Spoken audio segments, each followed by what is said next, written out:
ആ നബി സല്ലല്ലാഹു അലൈഹി വസല്ലം തങ്ങൾ ഒരു സമുദായത്തിലേക്ക് അല്ലെങ്കിൽ ഒരു ഗോത്രത്തിലേക്ക് അല്ലെങ്കിൽ മറ്റു ഇതര സമുദായത്തിലേക്കോ അയച്ചവർ അല്ല. അതേസമയം ആ നബി സല്ലല്ലാഹു അലൈഹി വസല്ലം തങ്ങൾ അല്ലാഹു അയച്ചത് യാ അയ്യുഹന്നാസ് ഇന്നി റസൂലുള്ളാഹി ഇലൈക്കും ജമീആ, ലോകത്തിന്റെ എല്ലാവർക്കും, ലോകത്തിലുള്ള ഭൂതവർഗങ്ങൾക്ക് വരെ, മനുഷ്യൻ, മൃഗം, മറ്റുള്ള എല്ലാവർക്കും നേതാവാണ് മുഹമ്മദുർ റസൂലുള്ളാഹി സ്വല്ലല്ലാഹു അലൈഹി വസല്ലം. ആ നബി സ്വല്ലല്ലാഹു അലൈഹി വസല്ലം തങ്ങളുടെ മദ്ഹ് ആലപിക്കുന്ന ഖസീദത്തുൽ ബുർദ, ഖസീദത്തുൽ ബുർദ, പല പേരിലും അറിയപ്പെടുന്ന ഈ മഹത്തായ മദ്ഹുകൾ പാടുന്ന മജ്ലിസിലാണ് നാം സമ്മേളിച്ചിരിക്കുന്നത്. ഞാൻ വളരെ ദീർഘിച്ചു സംസാരിക്കുന്നില്ല.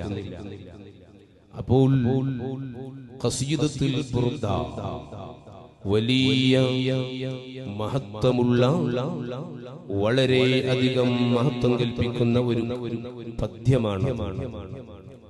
നബി സല്ലല്ലാഹു അലൈഹി വസല്ലം തങ്ങൾക്ക് നേരിട്ട് ചൊല്ലിക്കൊടുത്തു നബി തങ്ങൾ അംഗീകരിച്ച ഒരു പദ്യമാണ് ഖസീദത്തുൽ ബുർദ എന്ന് പറയുന്നത്. അതിന് ഇമാം ബുസൂരി റളിയല്ലാഹു അൻഹു കൊടുത്ത പേര് നമ്മളിപ്പോൾ ബുർദ എന്ന് വിളിക്കും, ബുർഉദ എന്ന് വിളിക്കും, പല പേരും പറയാറുണ്ട്. പക്ഷേ ബഹുമാനപ്പെട്ട ഇമാമുൽ ബുസൂരി തങ്ങൾ നൽകിയ പേര് അൽ കവാകിബുദ് ദുർരിയ ഫീ മദ്ഹി ഖൈറുൽ ബരിയ, അൽ കവാകിബുദ് ദുർരിയ ഫീ മദ്ഹി ഖൈറുൽ ബരിയ എന്ന പേരിൽ ബഹുമാനപ്പെട്ട ഇമാമുൽ ബുസൂരി തങ്ങൾ അതിനെ പേര് വെച്ചിട്ടുണ്ട്. ഇന്ന് ഖസീദത്തുൽ ബുർദ, ബുർഉദ പല പേരിലും അറിയപ്പെടുന്നത് കൊണ്ട് തന്നെ എന്താണ് അതിന്റെ അർത്ഥം എന്ന് ഞാൻ ഇൻഷാ അല്ലാഹ് സമയമുണ്ടെങ്കിൽ പറയാം. ഖസീദത്തുൽ ബുർദ എന്നും ബുർഉദ എന്നും പറയുന്നത് ഇതിനെയാണ്. ഖസീദത്തുൽ ബുർദ എന്ന് പറഞ്ഞാൽ, ബുർദ എന്ന് പറഞ്ഞ അർത്ഥം പുതപ്പ് എന്ന അർത്ഥത്തിലാണ് പറയുന്നത്. ബുർഉദ എന്ന് പറഞ്ഞാൽ രോഗത്തിന് ശമനം എന്ന അർത്ഥത്തിലാണ്.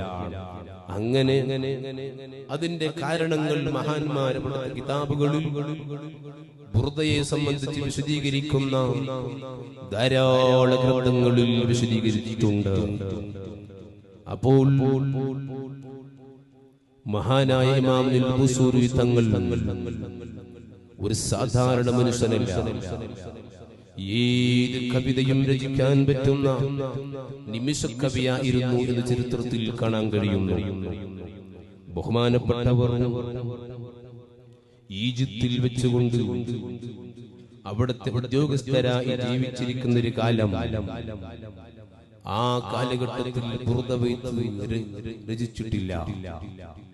ആ സമയത്താണ് മഹാനവരുകൾ ഈജിപ്തിൽ വെച്ച് കൊട്ടാരത്തിൽ നിന്ന് പല തോന്നിവാസം ചെയ്യുന്ന ഭരണാധികാരികളും പല തോന്നിവാസങ്ങളും ചെയ്യുന്ന ഉദ്യോഗസ്ഥന്മാരും ഈജിപ്തിൽ ഉണ്ടായിരുന്നു എന്ന് ചരിത്രം പഠിപ്പിക്കുന്നു. ആ സമയത്ത് ഇമാമുൽ ബുസൂരി തങ്ങൾക്ക് എതിരായുള്ള എത്രയോ കക്ഷികൾ അന്ന് ആ കൊട്ടാരത്തിൽ ഉദ്യോഗസ്ഥരായി ജീവിച്ചിട്ടുണ്ടായിരുന്നു. അവർക്ക് എതിരെ ആ സമയത്ത് ബഹുമാനപ്പെട്ട പറഞ്ഞു, ഇന്നീലം മറൻ നബി ഫീ തിൽക്കൽ ലൈലാ, ഈ രാത്രിയിൽ എനിക്ക് നബി തങ്ങളെ സ്വപ്നം കണ്ടിട്ടില്ല. അന്ന് മുതൽ ബഹുമാനപ്പെട്ട ബുസൂരി തങ്ങൾക്ക് വലിയ ആഗ്രഹമാണ്. എന്തേ? എന്നെ നബി തങ്ങളെ സ്വപ്നം കാണണമെന്ന് എന്റെ മനസ്സിൽ ആഗ്രഹിപ്പിച്ച നബി തങ്ങളെ എനിക്ക് സ്വപ്നം കാണണമെന്ന് എന്റെ മനസ്സിൽ വളരെ സന്തോഷിപ്പിച്ച ഒരു ചോദ്യമാണ് എന്നോട് ചോദിച്ചത്. നിങ്ങൾ നബി തങ്ങളെ കണ്ടിട്ടുണ്ടോ? അപ്പോൾ പറഞ്ഞു, ഇല്ല. അന്ന് മുതൽ വലിയ ആഗ്രഹമാണ്, എനിക്കെന്റെ ഹബീബിനെ ഒന്ന് കാണണം, എനിക്കെന്റെ പൊന്നാരപ്പെട്ട തങ്ങളെ ഒന്ന് കാണണം എന്ന ആവേശത്തിൽ